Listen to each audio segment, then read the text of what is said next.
తాకట్లో ఉన్న మీ బంగారాన్ని విడిపించి ఆ రోజు ఆన్లైన్ రేటుకి కొంటాం. Sharma gold company. నమస్తే, వెల్కమ్ టు 7 టీవీ. నేను పద్మిని. ప్రస్తుతంతో పాటు ప్రముఖ ఆధ్యాత్మికవేత్త, వాస్తు జ్యోతిష పండితులు కేసీఆర్ గారు మనతో పాటు ఉన్నారు. మాట్లాడదాం. సార్ నమస్తే. సార్ నమస్తే. సార్, మార్గశిర మాసంలో చివరి రోజు కూడా చాలా విశేషవంతమైనటువంటి రోజుగానే చెప్పుకోవచ్చు.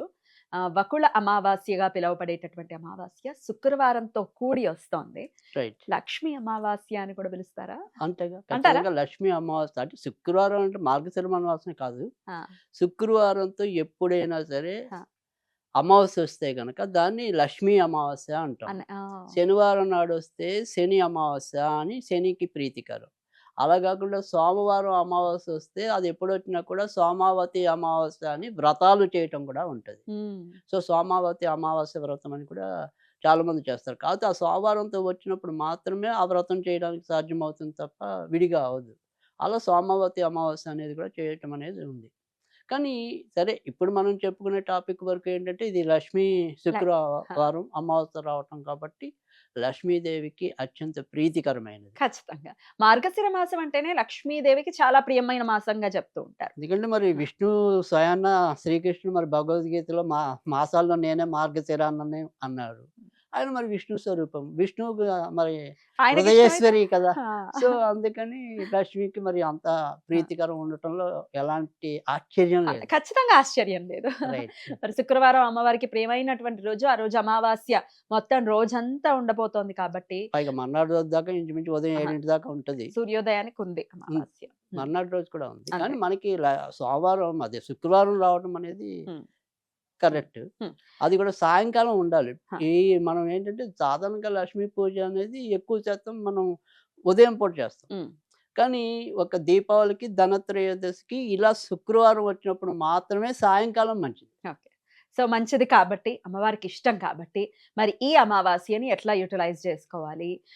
ఏ నక్షత్రంతో కూడి వస్తోంది? ఆ నక్షత్రానికి ఉండే ప్రభావం ఏమైనా ఉంటుందా ఆ అమావాస్యకి? ఇవన్నీ ఒక్కసారి మీ ద్వారా తెలుసుకోవాలనుకుంటున్నాను. తప్పకుండా. ఎందుకంటే కొన్ని కాంబినేషన్స్ అంటే అప్పుడప్పుడు మనం కూడా వాటికి ప్రత్యేకతని తెలియజేయటం అనేది కూడా చూస్తున్నాం మనం. ఉమ్. సో జ్యేష్ఠ నక్షత్రంలో రావటం అంటే జ్యేష్ఠ నక్షత్రంలో రావటం అంటే కనుక ఖచ్చితంగా చంద్రుడు అక్కడ నీచంలో ఉంటాడు. సో ఖచ్చితంగా చంద్రబలం ఈరోజు పెరగాల్సిన అవసరం అయితే ఉంటుంది. తర్వాత రెండోది ఏంటంటే జ్యేష్ఠాదేవి, జ్యేష్ఠ నక్షత్రం అంటే జ్యేష్ఠాదేవి. ఉమ్. జ్యేష్ఠాదేవి ఎవరు? మళ్ళీ లక్ష్మీదేవికి అక్క. సహోదరి. అక్క అంటే చెల్లె. అక్క చెల్లి. ఈవిడ అక్కకి పెళ్లి కాకుండా నేను చేసుకోనని ఆ. అనటం వల్ల ఆ. ఈయన వేరే ఋషికి కట్టబెట్టడం జ్యేష్ఠాదేవిని, అదంతా వేరే కథ. వేరే కథ. అక్క కానీ అయితే. అక్క అక్క. అక్కకు పెళ్లి చేసుకోవడం మళ్ళీ కొండ నేను చేసుకోవటం అంటే పాపం విష్ణుమూర్తి సంబంధం తెచ్చి పెళ్లి చేస్తారు. ఓకే. సరే, ఆవిడ బాధ ఆవిడది, ఈవిడ బాధ. కాకపోతే ఇద్దరు పరస్పర వ్యతిరేకం. ఉమ్. సో ఈవిడేమో సంపదలు అయితే ఈవిడ దరిద్ర కొట్టు. అవును, అవును. సో పాపం అయినప్పటికీ కూడా ఈవిని పూజించినా కూడా ఆ దరిద్రాలన్నీ పోగొట్టగలిగే శక్తి కేవలం లక్ష్మీదేవికే ఉంది. అద్భుతం. ఉమ్. సో అందుకని ఎలా ఏంటి అనేది మనకి లక్ష్మి దాంట్లో తెలుస్తుంది. అంటే లక్ష్మి ఇంట్లో స్థిరంగా ఉండాలి అంటే కనుక ఈవిడికి ఇష్టం అయినా మనం వదిలేసుకోవటం. Okay sir. అప్పుడు నేను మీకు ఇవ్వడం తేలిక అంటది ఉమ్. సంపద. ఉమ్. అంటే భార్యాభర్తలు ఇద్దరు కలహించుకున్నారు అనుకోండి, ఈవిడికి చాలా పండగ ఉమ్. జ్యేష్ఠాదేవికి. ఉమ్. అవునా? అంటే మనకి ఏవి లక్ష్మీదేవికి ప్రియమైన ఉంటాయో అవన్నీ అవన్నీ opposite. ఈవిడికి ఆపోజిట్. ఇల్లు చెత్త చెత్తగా ఉండటం ఈవిడికి జయేష్ఠాదేవికి ఇష్టం. ఇష్టం. ఉమ్. గట్టి గట్టిగా మాట్లాడితే ఈవిడికి ఇష్టం, నెమ్మదిగా పొదుపుగా మాట్లాడితే ఆవిడకి ఇష్టం. ఆవిడకి ఇష్టం. ఉమ్. సో దోబరాగా ఖర్చు చేస్తే ఈవిడికి ఇష్టం, పొదుపుగా ఖర్చు చేస్తే ఆవిడకి ఆవిడకి ఇష్టం. ఇష్టం. సో అందుకని ఇద్దరు పరస్పర విరుద్ధమైన వాళ్ళు, అక్క చెల్లెలు అయినప్పటికీ కూడా. కానీ ఇక్కడ మనకి ఏంటంటే, నేను చెప్పేది ఏంటంటే, ఇవాళ మనకి చంద్రుడి బలం పెంచడం అనేది చంద్ర సహోదరిగా కూడా మళ్ళీ ఈవినే చెప్పాం మనం. చంద్రుడు కూడా ఉన్నాడు. ఉమ్. అవును. సో అందుకని ఖచ్చితంగా చంద్రుడు నేచర్లో ఉంటాడు కాబట్టి ఇవాళ మనం ఏదైనా సరే లక్ష్మీదేవి ఆరాధన అనేది చేసుకోవటం అనేది చాలా అవసరం. ఎందుకంటే లక్ష్మీదేవిని పూజించడం వల్ల కూడా మనం చంద్రుడిని కొంతవరకు కంట్రోల్, అంటే ఆయన బలం పెంచడం అనేది.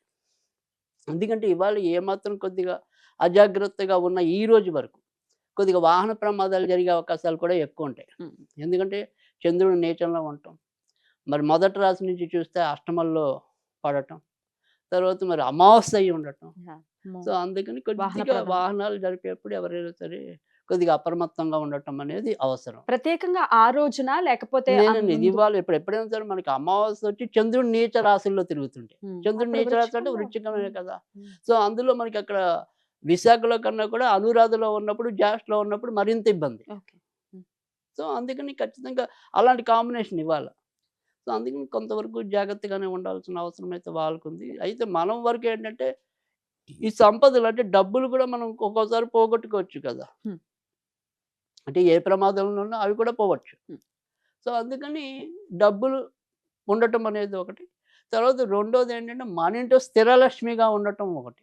అలాంటి దానికి చాలా ఖచ్చితంగా ఏదైతే ఈ శుక్రవారం అమావాస్య అనేది ఉందో, అది చాలా బాగా ఉపయోగపడుతుంది. అంటే నేను చెప్పేదేంటంటే, పొరపాటున ఈరోజు మన వాళ్ళు ఎవరైనా మర్చిపోయినా కూడా, ఎప్పుడైనా సరే శుక్రవారం అమావాస్యతో కలిసొస్తే ఇప్పుడు మీరు చెప్పేది ఇప్పుడు చెప్పేది చేసుకోవచ్చు. ఎప్పుడూ చేసుకోవచ్చు.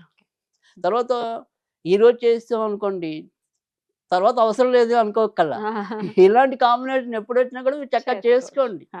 ఎందుకంటే వాళ్ళని అప్పుడప్పుడు వస్తుంటాయి. 3 చాలా నెలలకు, 4 rare. నెలలకు, 5 నెలలకు అలా వస్తూ ఉంటాయి. హ్మ్. సో, రెగ్యులర్‌గా రావు కాబట్టి ఏదో అప్పుడప్పుడు చేసుకుంటే మంచిదేగా. అంతే సార్. మనకు అవకాశం ఉన్నప్పుడు మరి ఏం చేయమంటారు ఇంతకి? చాలా తేలిక. ఆహా. ఏం చేయాలంటే గనుక ఖచ్చితంగా ఒక 3 నక్షత్రాలు ముగ్గులెయ్యాలి. ఆహా. మనం ఏదైతే దేవుడు మా ఇది ఉంది కదా! స్టార్స్ వేస్తాం కదా ఇలాగా. Triple star, 2 3 త్రికోణాలు. స్టార్లు. అలా వేసి మధ్యలో మటుకు కంపల్సరీగా ఓం, ఓం, ఓం అనేది రాయాలి. మధ్యలో. సో, ఓం, ఓం అనేది మూడిట్లో కూడా మధ్యలో మటుకు ఓం అనేది ఉండాలి. తర్వాత వచ్చేప్పటికి ఏంటంటే దాని మీద జస్ట్ అలా కొద్దిగా పసుపు, కుంకుమ రాస్తే చాలు. ఈ 3 నక్షత్రాలు ఉన్నాయి కదా! అక్కడ ఒక్కొక్క ప్రమిదతో 2 ఒత్తులేసి 6 వస్తాయి. 3 రోజులు 6. అవును. సో, నేతి దీపాలు వెలిగించాలి. హ్మ్. నేతి దీపాలు వెలిగించి పెద్ద మంత్రం ఏం లేదు. చాలా తేలిక. శ్రీం క్లీం, శ్రీం క్లీం, శ్రీం క్లీం. శ్రీం అనేదేమో సంపద బీజం. క్లీం అనేది మన కామిత బీజం. అంటే మనకు ఆ కోరిక ఏదైతే ఆ కోరికను నెరవేర్చేది క్లీం. ఏదైతే సంపద బీజం ఉందో అది శ్రీం. సో, శ్రీం క్లీం, శ్రీం క్లీం, శ్రీం క్లీం అనుకుంటే చాలు. ఆ రకంగా 108 సార్లు చదివి ఈరోజు మటుకు ఖచ్చితంగా అన్నపరమాన్నమే నివేదన చేయాలి. అయితే ఈ అన్నపరమాన్నంలో లక్ష్మీదేవికి ఇష్టమైన సుగంధ ద్రవ్యాల్లో ఏదో ఒకటి ఎయ్యాలి. జాజిపత్రి గాని, జాపత్రి గాని, తర్వాత యాలకులు గాని, లవంగాలు గాని. అలా ఏదైనా సరే సుగంధ ద్రవ్యం వేసి కుంకుమ పువ్వు గాని నివేదన చేయటమే.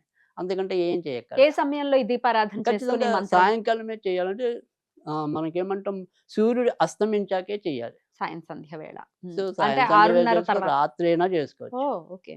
రాత్రి 9 లోపు ఎప్పుడైనా చేసుకోవచ్చు. ఓకే. కానీ సూర్యోదయానికి ముందు మాత్రం అది సూర్యాస్తమయానికి ముందు మాత్రం చేయకూడదు. Okay sir. సో, సూర్యాస్తమయం అయిపోయాక మాత్రం చేయొచ్చు. పూర్వ సువాసనలు చేసుకోవచ్చా ఈ పూజ? ఎవ్వరైనా చేయొచ్చు ఇది. సో, ఎలాంటి వాళ్ళైనా కూడా చేసుకోవచ్చు. చిన్నపిల్లలు వాళ్ళకి ఇంట్రెస్ట్ ఉంటే వాళ్ళు చేద్దామన్నా కూడా వాళ్ళ చేత కూడా చేయొచ్చు. ఓకే. సూతకంలో ఉన్న వాళ్ళు చదువుకోవచ్చా ఇది? సూతకంలో ఉన్న వాళ్ళు మటుకు చేయకూడదు. చేయకూడదు. ఖచ్చితంగా సూతకంలో ఉన్న వాళ్ళు మాత్రం చేయకూడదు. హ్మ్. సో, వాళ్ళు ఎప్పుడైనా ఇంకోసారి వచ్చే అమావాస్య యూజ్ ఉపయోగించుకోవచ్చు. చేసుకోండి. అద్భుతం సార్. చాలా చక్కగా తెలియజేశారు. ఖచ్చితంగా ఈ మార్గాన్ని అనుసరించి ఖచ్చితంగా వాళ్ళ ఇబ్బందుల నుంచి బయటపడాలా. ఖచ్చితంగా లక్ష్మీదేవి ఆర్థికంగా స్థిరంగా ఉంటుంది. సహాయత అనేది ఖచ్చితంగా లభిస్తుంది. స్థిరంగా ఉంటుంది. రైట్. శ్రీం క్లీం అసలు ఎంతసేపు పడుతుంది? మహా అంటే చాలా 2 ఈజీ. నిమిషాలు కూడా పట్టదు. శ్రీం క్లీం అది ఏముంది చాలా ఈజీ. శ్రీం ఈజీ. క్లీం, శ్రీం క్లీం, శ్రీం క్లీం అంటే అసలు 10,000 అయిపోతాయి ఒక గంట కూర్చుంటే. 10,000 కూడా అయిపోతాయి ఈజీగా. ఈజీగా. అంత మంచి మంత్రం అది. అద్భుతం. అద్భుతం. రైట్. చాలా బ్యూటిఫుల్ గా ఎక్స్‌ప్లెయిన్ రైట్. చేశారు సార్. యూజ్ అవుతుంది మన వాళ్ళకి. Right. Thank you so very much sir. Right. నమస్తే.